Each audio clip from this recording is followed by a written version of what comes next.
We'll call this meeting to order. Recording in progress. Welcome, everybody.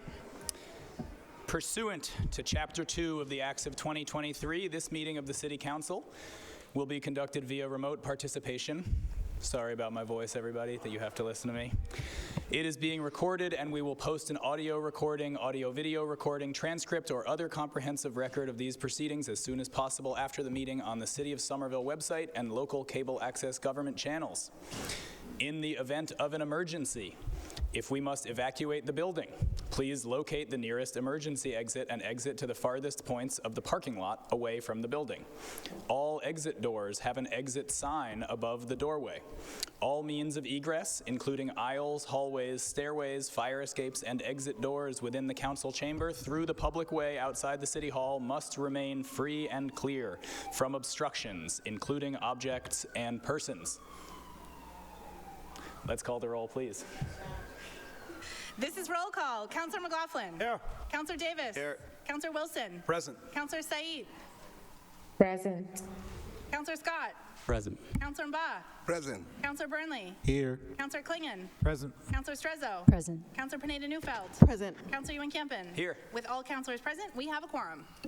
So welcome, everybody. We are honored tonight to have an enormous array of city staff here. Madam Mayor and your staff, we are here for the sole purpose of the presentation of the FY 2025 General Fund Operating Budget. So without further ado, let's take up the first item, please. Item 7.1 is a request of the mayor requesting the appropriation of $342,878,129 to fund the fiscal year 2025 General Fund Operating Budget. Mayor Ballantyne, the floor is yours.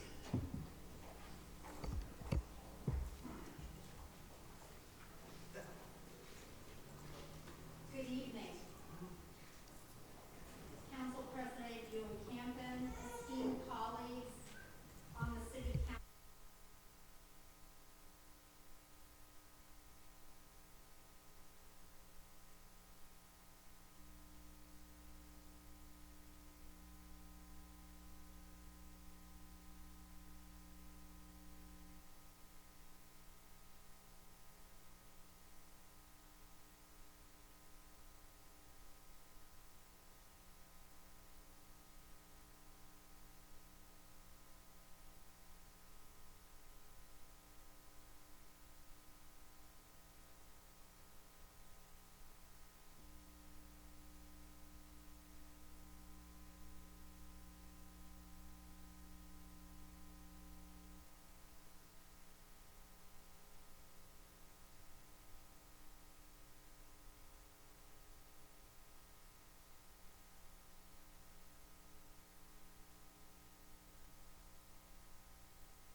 test? Yeah, want to try again? Testing, testing.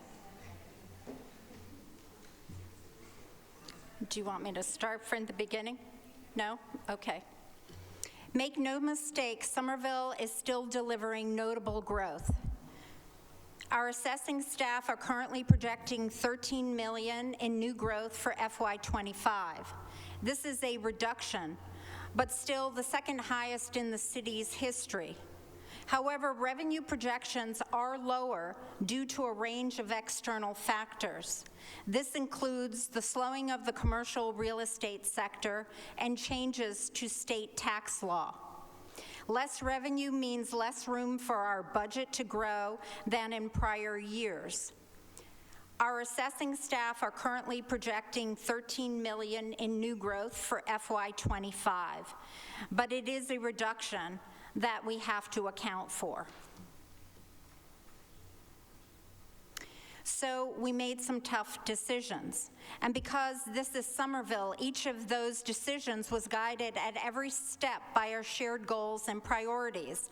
We built a sound Somerville budget that meets our obligation, prioritizes our schools, provides fairness and equity to our workers, advances our aspirations for progress, secures critical priorities, and puts us on a firm footing to weather future uncertainty. In total, we built a budget that continues to establish a strong foundation for progress for all.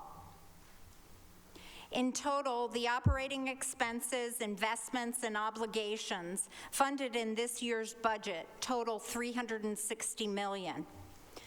That is $19.7 million increase over FY24, about 5.8%, which gives us essentially a level service budget with modest new investments. Last year, we proposed budget increases. Our budget increase was $27.9 million.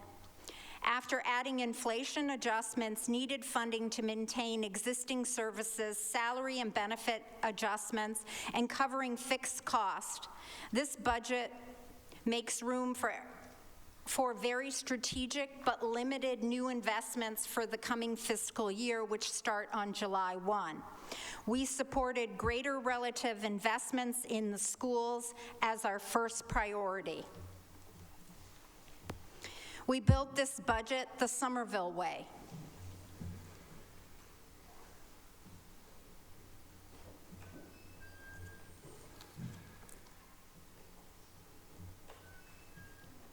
It's worth pausing to take stock of what working on shared goals looks like in the past year. I won't read this whole slide, but a few highlights of achievement last year's budget allowed for included. Staff worked to move an entire school of 430 students, teachers, staff to the Edgerly and Capuano, and then in 9 months came up with a plan to unite an entire Winter Hill Community School for the next school year. We established our first ever seasonal overnight warming center, launched our first ever municipal voucher program, and successfully held our first ever participatory budgeting process. All those great new big belly trash cans around town are a product of that, thanks to the many people who participated, including many youth. We also facilitated 344 units of affordable housing in the pipeline, advanced numerous infrastructure projects, continued state advocacy and local efforts to open an overdose prevention center, opened rehearsal space for dancers, and launched our comprehensive updated Climate Forward 2050 plan. These, again, are just highlights. All our staff worked tirelessly. I'd like to take a moment to ask all the staff in the room to stand. Thank you. Please give them a good hand for the work that they've done in FY24. And yes, we earned another AAA bond rating. Standard & Poor's recently reaffirmed our AAA bond rating, which is so important to our bottom line.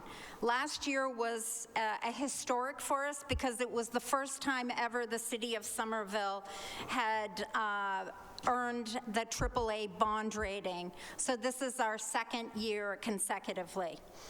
Having a higher bond rating lowers the interest rate fees charged to the city that will save taxpayers hundreds of thousands of dollars over time.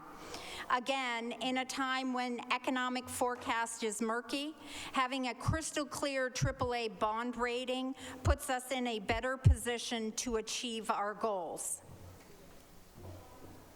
So again, our priority remains centered firmly on what we see here from our constituents and stakeholders. We must fund our fixed costs and obligations, like debts and pension funds as well. This year, we turned our focus squarely to schools, workforce equity, social progress, our most vulnerable, and long-range financial stability. And we did this in a year with less money to invest anew. To maintain services and progress with fewer new large investments, we turn back to prior budgets. The FY25 budget carries forward and strategically strengthens the new staff and resources that we invested in together in our last two budgets, as well as all prior budgets. Our fiscal year 2023 and 2024 budgets added new resources, in some cases unprecedented new resources, such as 12 new Health and Human Services staffers. Other investments focused on our schools, affordable housing resources and initiatives, infrastructure, social workers and services, mobility and transportation access, sustainability, jail diversion, facilities management, youth and out-of-school time programming, inspectional services, ADA compliance, senior services, street and park trees, language justice, green building management, and many other needs and community priorities. The proposed FY25 budget not only maintains the deep investments that were made over the past 2 years, and again, I want to note they were made with the support and often the advocacy of the council. The FY25 budget also bolstered these investments with inflation adjustments. It makes limited tactical new investments in level service so that these resources and staff can continue to propel the community forward. For example, we may not be adding new staff to our Office of Sustainability and Environment, but we have greatly expanded their resources and doubled their staff since FY22.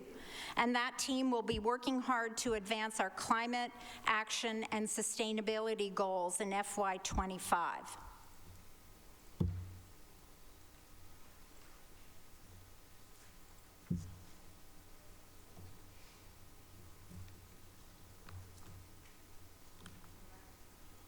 Yes, please, thank you. For all our decisions this year on new investments, we also held them to a set of core standards and priorities. We asked if we met one of more 5 organizational goals. They include advancing equity, striving for sustainability and progress on climate change, improving customer service, supporting recommendations of the Work Better Task Force, which was driven by both union and non-union staff, ensuring we have the project management capacity to lead an initiative to success. With my first budget, I opened up the process to ensure the council could move proactively, help identify strategic investments. We continue to see common ground as we discuss and review the suggestions you've prepared. And the council's shared FY25 priorities on the right on this slide, which I also share, overlap with our guiding principles as well. The proposed budget builds upon the foundation created in prior budgets to strengthen two key priorities: our schools and workforce equity and retainment. And this chart shows schools remain the largest area of municipal spending, totaling 30% of all of our spending. The Somerville Public Schools will see a net significant increase of 36.6 full-time positions newly funded on our budget.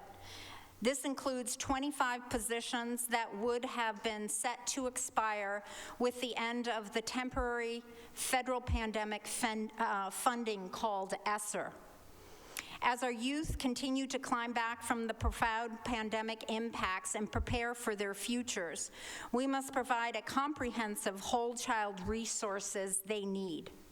That includes core learning, enrichment, out-of-school time activity, and family health and mental health supports that will best help them thrive, develop, learn, and prepare for success.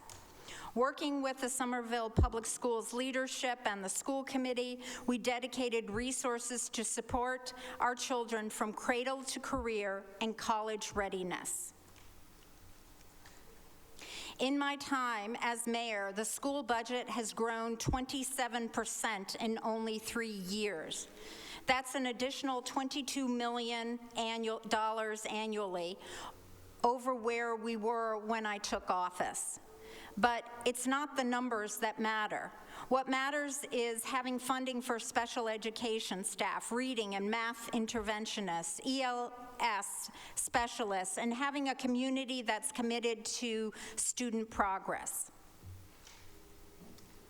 The budget squarely focuses on staff compensation as we move to reach our organizational capacity. An investment in staff is an investment in everything we do. Investments in our workers are essential and allow our organization to reach full capacity to best serve our community. We must pay our union and non-union workers fairly and equitably. It is both the right thing to do and it makes good economic sense. Worker turnover and vacancies are costly and harm service delivery. And in Somerville, we are thriving to lead the way in addressing pay gaps, including gender pay gaps. We cannot accept unequal pay for equal work, and this budget is designed to take that on. And I want our unions to know we are doing the work now. This takes time, and I support you. You are the backbone of the city. I want to explain what we're working towards. I want you to have fair wages. I want you to have competitive wages. I want you to have the strong benefits. I want you to have the quality working conditions. I want you to know you are both valued when you come to work and when you open your paycheck. I want this for every union and non-union employee alike. And we are working to get union contracts in place. This budget sets aside the funds needed to make those adjustments and cover the outcomes of contract negotiations. We are committed to fair and equitable pay. With a strategic new investment, the budget also delivers strong supports for core services, social progress, and the most vulnerable. Again, these investments are informed by community, the council, data, and our daily work. Key areas of focus include homelessness and housing. We've made great strides in the past year on building resources for unhoused residents. We've supported the Somerville Homeless Coalition in opening the city's first daytime engagement center for persons experiencing homelessness. We opened our first overnight seasonal winter warming center. We established an interdepartmental working group to tackle a range of needs, and we launched our community community health worker and equity support street teams to meet people where they are, including unsheltered community members.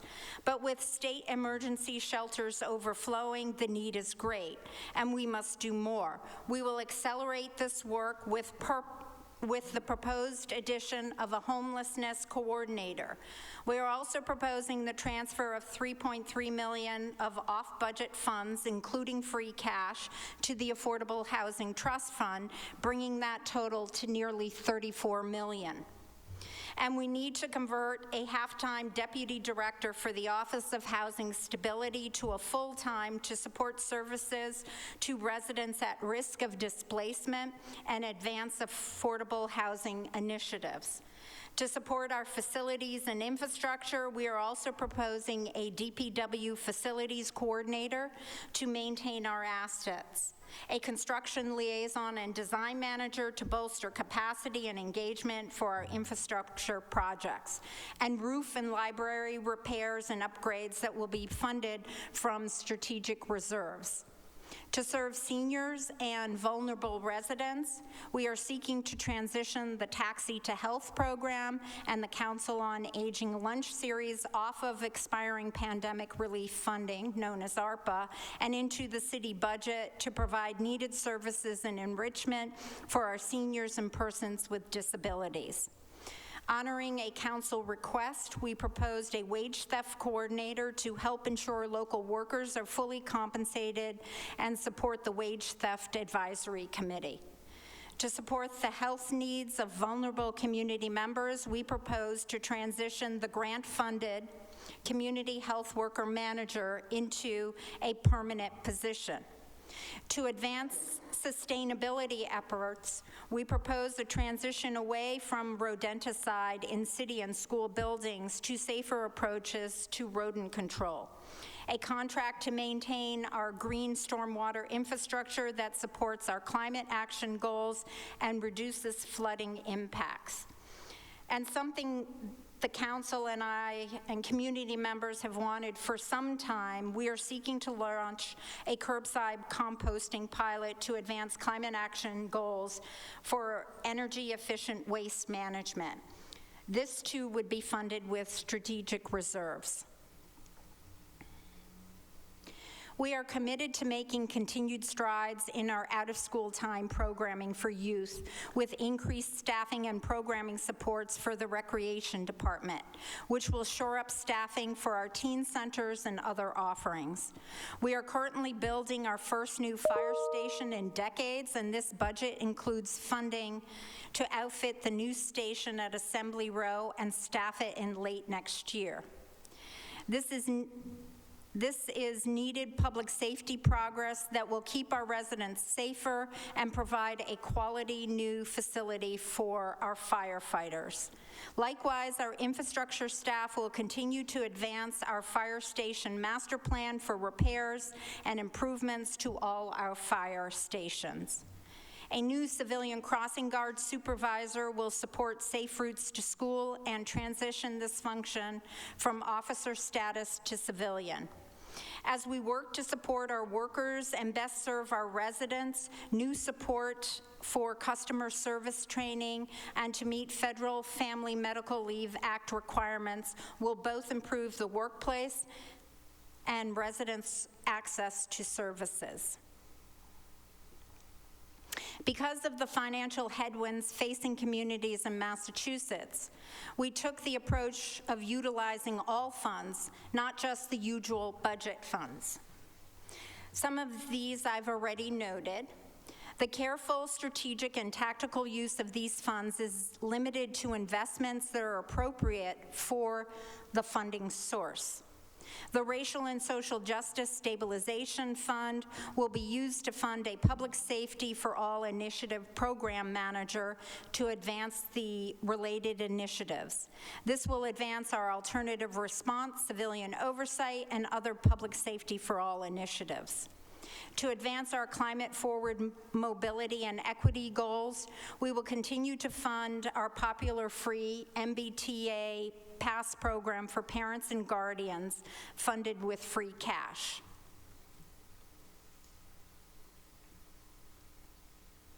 We started this budget facing a $3.2 million budget gap and a level service budget, meaning next to no new investments would be possible.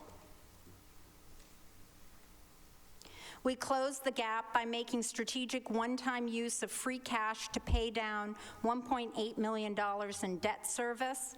Then we moved a number of items into appropriate stabilization reserve and grant funds. Finally, we prioritized moving school positions off of pandemic funds and into the Somerville Public Schools budget while holding off of transitioning ARPA-funded city positions to the city budget. And as we budget today, we of course have an eye on tomorrow and a plan. We are leveraging the final pandemic relief funds, that's ARPA and ESSER funds, for their highest impact. We will continue to lobby Beacon Hill for flexible funding sources to support municipal budgets. And we will adhere to prudent financial practices for growing and deploying strategic reserves and stabilization funds. And of course, in true Somerville style, we are looking forward to an active year. There's lots on everyone's agenda. With this budget, just a few highlights come to include launching the American Disabilities Act Task Force, implementing our Guaranteed Basic Income pilot, advance our climate goals, and more.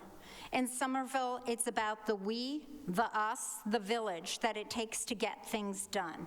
Again, I want to thank the council for their early contributions to the budget development and the careful consideration I know you will give the FY25 budget.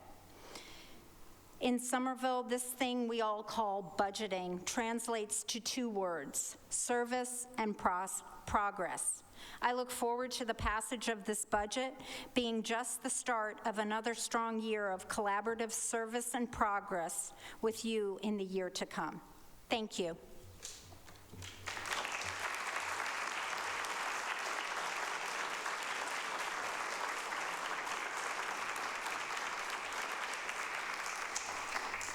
Thank you, Madam Mayor. So, colleagues, we have a meeting tonight at 8:30 to actually start our review of the budget. It's now 7:30, which means we have an hour for questions. And then we have a month for more questions. Are there questions on this presentation?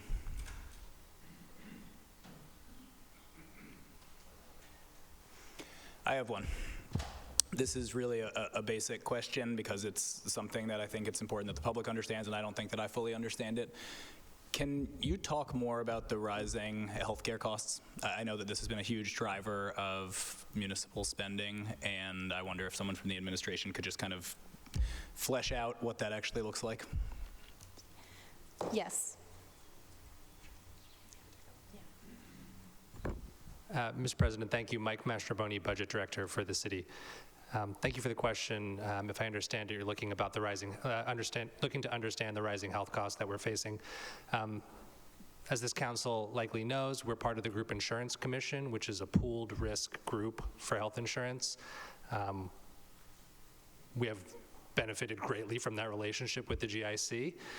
What we noticed, or what happened this year, is the increases to the rates are the highest I think I've seen it in nearly a decade here. Looking to Finance Director, I think likely some of the highest that we've seen. What that means as an employee is my health insurance rates go up slightly. What it means as the budget director for the city is our health insurance budget increases dramatically. I think something to the tune of 9% on premiums. So the city has maintained an 80% split, 80-20 split with employees. No change to that. So the cost is significant, and it's something that we need to be looking at going forward. But that's the situation we faced this year. And are you able to kind of put in simple terms why there is this astronomical increase this year? Through you, Mr. President, health insurance in this country is extremely expensive. Okay. Danny, we're not changing. Brendan, yeah. So if, Mr. President, if I could just repeat, I'm sorry, I was talking to Director Bean, that city staff understand is on average, it depends on plan, that's an 8.8% increase, that's the average. And the city has taken that cost on, so we're not passing it on to the employee. Understood. Thank you. Councilor Klingon. Through Mr. President, I'm going to add nothing to this except to say that I don't remember, I did watch the GIC meeting when they discussed the rate increases, and they had a sound reason. I just can't remember what that was at the moment. Thank you. Oh, thank heavens.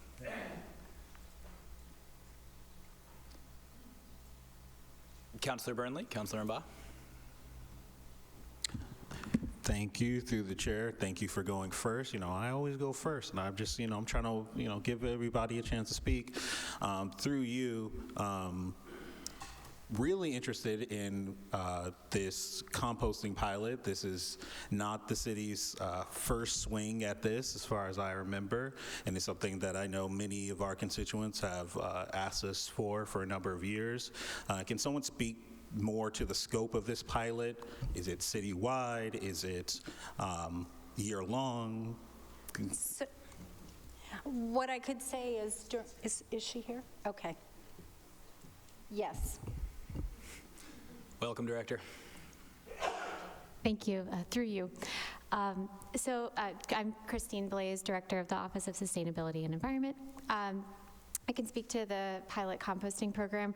We're in the development process of it now. We're expecting it to launch in calendar year 2026, so early the first half of next year.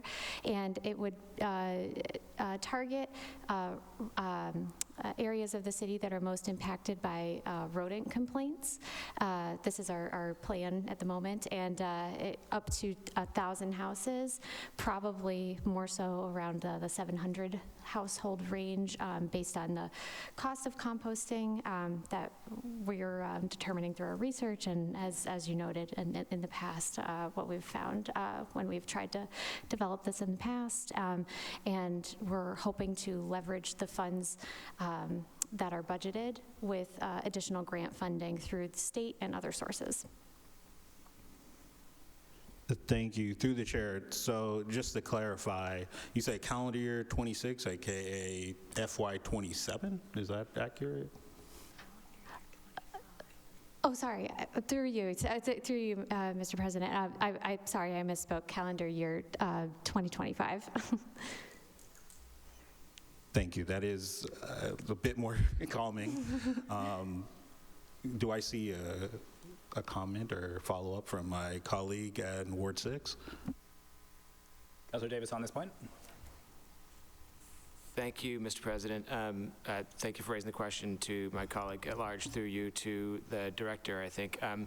In 2016, we had budgeted $96,000 towards a composting pilot that was to take place in Ward 5, and that never happened. And the primary reason we were given was that when your predecessor looked into the providers and ran the numbers, it was not going to save us money. I'm paraphrasing, but that was essentially the explanation given, and I won't bore everyone with the months of discussion, short bits of discussion in committee meetings over the following months and years and my trying to understand that concept. But through the president to you, Director Blaze, does saving money, is that any part of the requirement for this pilot to be considered a success, or are we looking at other goals? Through you, Mr. President. That's a great question. I think with environmentalism and environmental efforts, rarely do we see, the top dollar line as saving money. And typically what we're looking at is our return on investment over time. So think about recycling, and you know, the things that we know about it now, right, are not the things that we learned when we were kids, when we were learning how to recycle. We learned about the values of conservationism, about doing our part in the community and the value of our environment and helping to preserve it and helping to clean it up. But now, fast forward several, decades later, we now know that most of what we try to recycle doesn't actually get recycled and winds up just in landfills anyways. But I can tell you that when I was in high school and I, ran a recycling campaign, I wasn't looking at that. I was looking at the principles of it, and now I'm the director of sustainability for the city of Somerville. So I think when we think about our return on investment on these sorts of programs that can help educate our students in Somerville, help educate families, and help folks also get involved. People want to do something about climate change, and it's really difficult as consumers that aren't managing the big corporations that are contributing to it and are the main cause of it, to feel like they're doing something. So I think we're looking at the long game here and not necessarily in the short-term dollar gains of it. This will be very expensive to run something like this. Newton, for example, ran a year-long pilot program, and it's $500,000 for 1,000 homes. So this is very expensive, and that's why we're doing a small-scale pilot that's targeted to the neighborhoods that could benefit from it the most. And we're going to see what happens from there, and we're going to try to leverage the money that we do have with even more grants beyond that. Thank you all. Councilor Burnley, you all set? Through the chair, definitely not, but I'm happy to let my colleagues proceed. Councilor Mba. Thank you, Mr. President. Thank you, Madam Mayor and your staff for all the work you do for our city. So one question is just curiosity. Are there any ARPA-funded programs that are being closed down? I'm sorry, are any departments being closed down? No, programs that are funded by ARPA funds. No, we aren't. I'm not. So we've extended some of the programs because the Treasury, the federal government, has extended the timeline. So we've been able to go into calendar year 25 on some of our programs. Yeah. But we haven't stopped any now unless they, I shouldn't say that, organically stop, like that there was a specific timeline, but those that could carry forward, we certainly carried them forward. Okay, thank you, Madam Chair. Thank you, Mr. President. And to you, Madam Mayor, my next question is, I've always been a strong proponent of early education and universal pre-K. I campaigned on these things several years, and I did not see any details about, like that piece of information about are we anticipating, like less enrollment? That's why, there are not going to be any additional classrooms for the schools to kind of like build a pathway towards what we've been talking about, or we are all, been talking about universal pre-K, but even last year, I think the governor even really released some funds for the early school program, but I didn't see like the details of how, your budget should speak to some of this program that we've been anticipating to see which direction we can go for a city to attract more parents in the city and kind of like. So thank you for the question. The superintendent is here, and he's going to be doing his presentation on schools. So I can just preview a little bit. The school department has done an enrollment study 10 years out, and they are seeing that it is modestly increasing. So just like by a couple hundred students, but the superintendent can talk to it because that falls under his budget, and he's coming up tonight. Gotcha. Thank you. Thank you, Mr. President. Councilor Pineda-Dufeld. Thank you, Mr. President. Through you, Madam Mayor, thank you for this presentation this evening. I have one kind of big picture question and one really granular question, if that's okay. My big picture question is, this is your third budget you're presenting to us as mayor. And I'd love to hear, I read your introductory letter in length, and I appreciated the materials this evening. I'd love to hear your reflections on what you've learned from creating two budgets, now presenting this third to the council, that led you to make decisions the way you did for this budget. So, challenges or surprises that you encountered in your last 2.5 years that kind of led us here. I'd love to hear some high-level themes, if that's okay. Thank you for the question. So the big pictures are guided by our summer visions. Not many communities have a strategic plan. So we have, as a community, identified what our priorities are. And I will say over the last two budgets, we've invested in positions to grow things like the Office of Sustainability, like the Health and Human Services with 12 new positions. As we learned during the pandemic, municipal health and human services department were minimally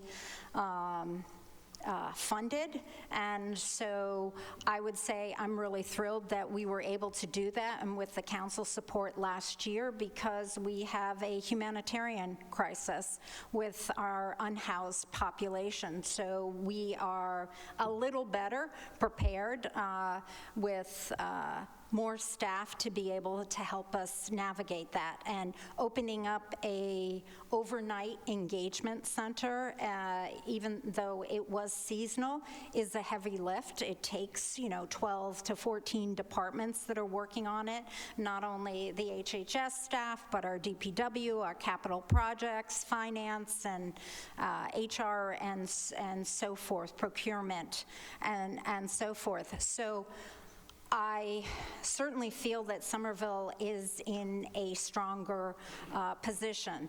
As I said, we sort of have a more conservative, murky financial outlook because of the macroeconomics, but our budget this year allows us to make progress towards. So even though we put positions in, and we hire new people, they're staggered throughout the year.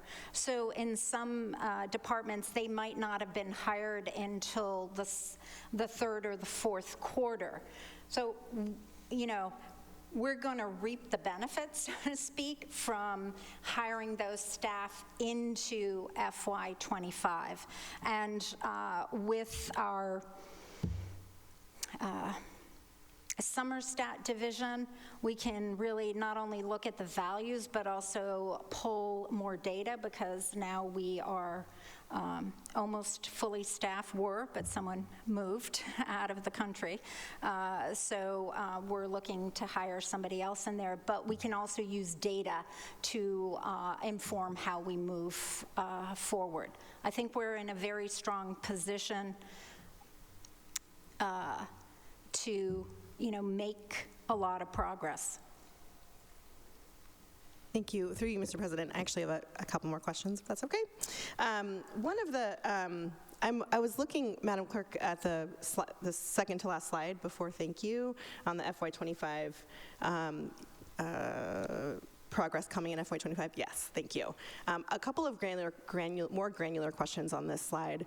The second bullet is work to develop a cultural trust model. Can you speak more to that? I was just sort of trying to understand what that means for Somerville.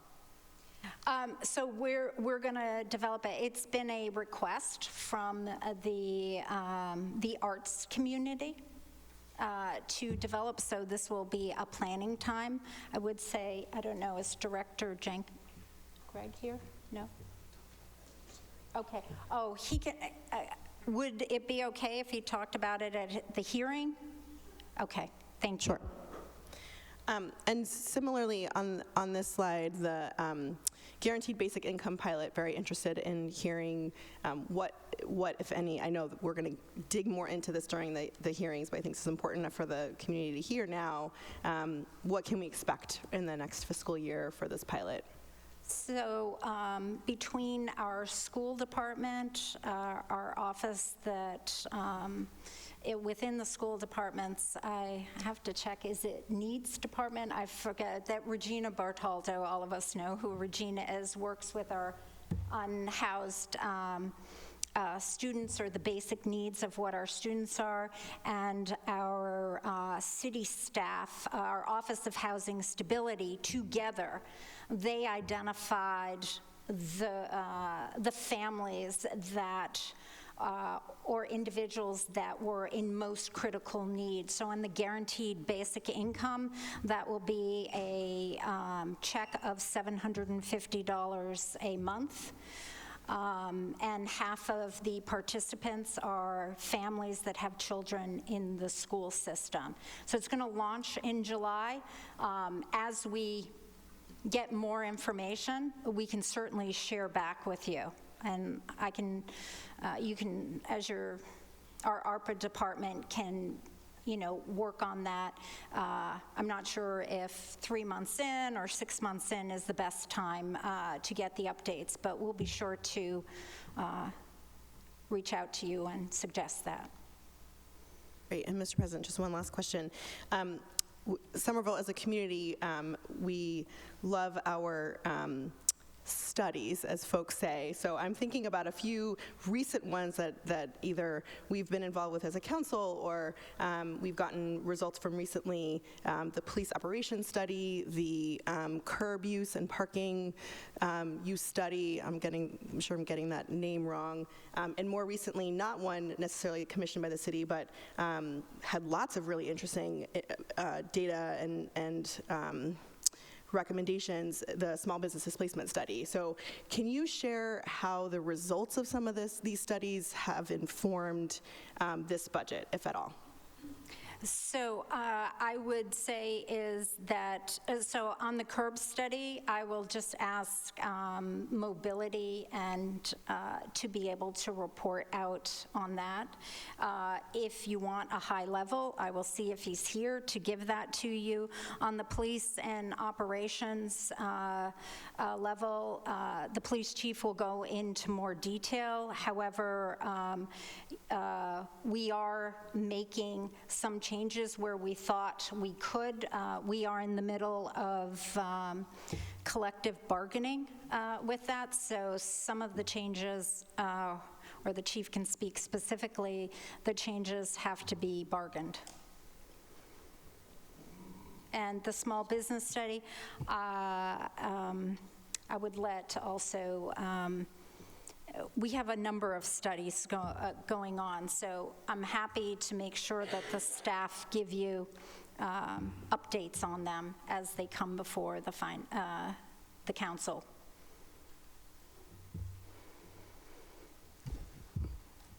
Councilor Wilson, I wonder if you could just give us a brief overview of the upcoming week.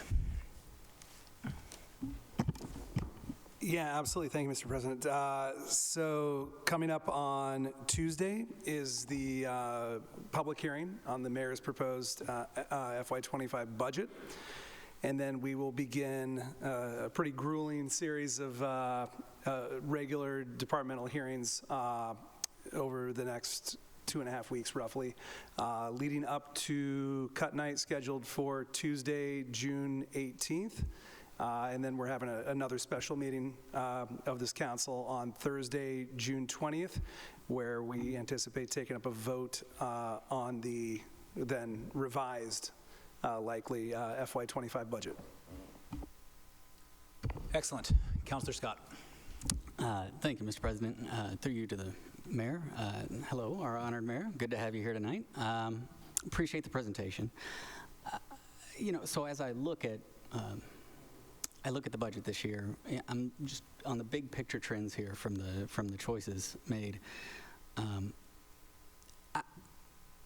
The word defund gets thrown around a lot, right? And I know I don't think there's actually any departments having a hard dollar reduction this year, but I went back and looked through all the budgets that I've had the pleasure to be with you around this horseshoe over those years. So back to FY18. And as I look at it, it's hard to look at the city's finances as an overall schmear, right? That the budget back then was $233 million. Now it's 360, 54%. And so if we look at all these departments, and I promise this is a long way to go for the question, but if we look at all those departments, it's about 54% is what the city's budget has increased. And so if it was going around evenly to all the departments, we'd see that. But obviously, we haven't invested the same in various departments over those years. And so I wonder how much balancing that past underinvestment in some of these departments or overinvestment in others, how much of that was a consideration for you this year? So we have tried not to underinvest. The last 2 years, we've invested a lot with the council's support because you all approved the budget. I would say that, you know, our goals were to make sure that the schools got the priority and that we looked at our city staff as the priority. And the goal was not to, all the investments that have been made in the past have been done for a reason, so we build off last year's budget.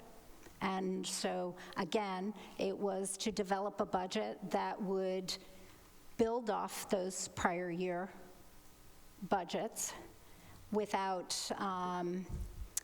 taking away from what we've collectively supported. Right, so maintaining the services that have been built up over those years. I appreciate that. I do appreciate you mentioning the schools. When I look at that, right, if the overall budget has increased 54% over that time, the school department has had a 55.6% increase. So actually ahead of pace. That's great, and I'm in no small part due to the investments you made last year. So that's good. But as I look at it, I am struck by the places where it hasn't, right? Because when you talk about city staff, you know, our Department of Public Works is actually behind that overall growth rate. So I guess, you know, our libraries are defunded by about $250,000 from where I'd expect. So, you know, I look at this and I'm just curious about, you know, our recreation department, right, about $250,000 off. So I'm curious as to whether or not that was any part of, or if that is how you intend to address that historical underinvestment. So we used last year's budget, which was approved as the baseline to invest in. Okay.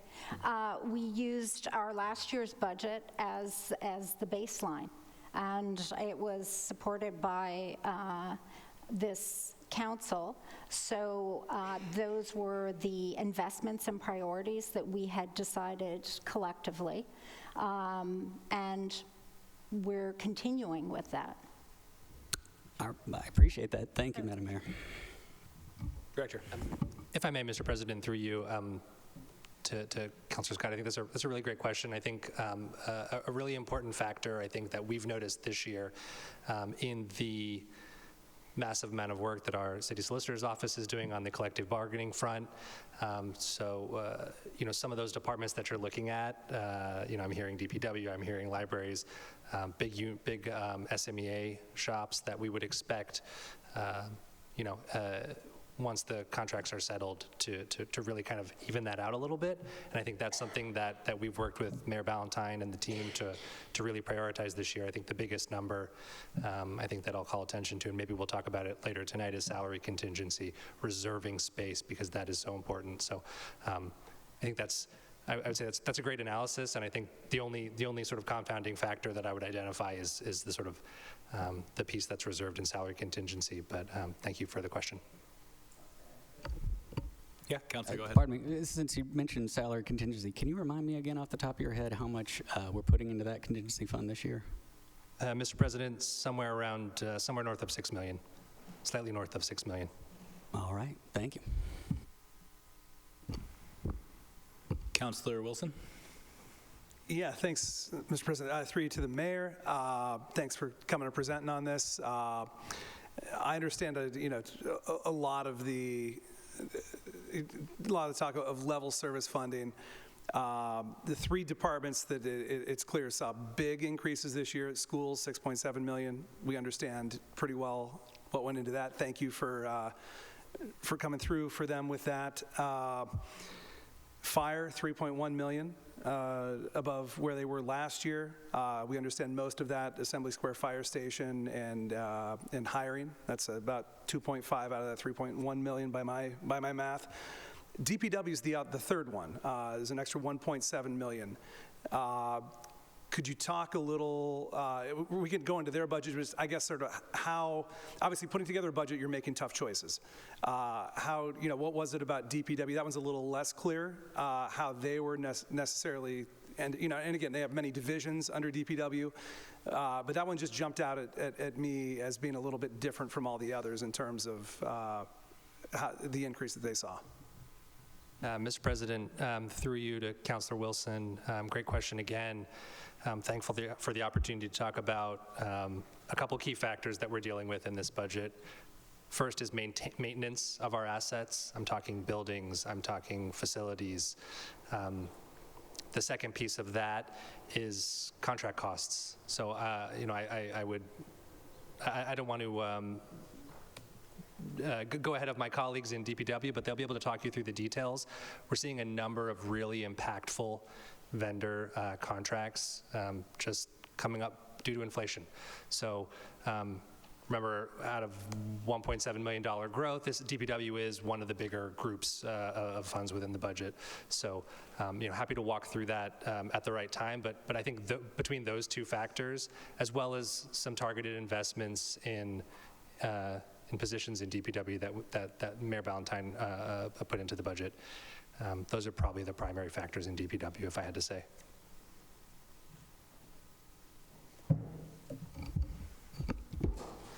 Additional questions? All right.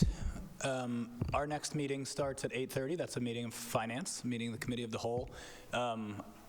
I just want to take this opportunity. We're about to go through a month of budget negotiations. I just want to thank all of the staff. The people who work for the city are extraordinary. We're incredibly thankful for all the work you do.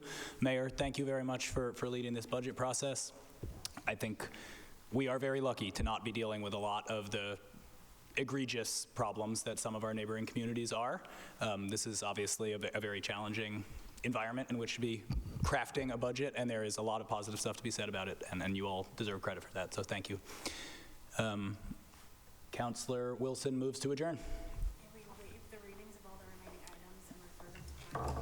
Let's waive the readings of the rest of the agenda and refer those items to finance. Thank you, clerk.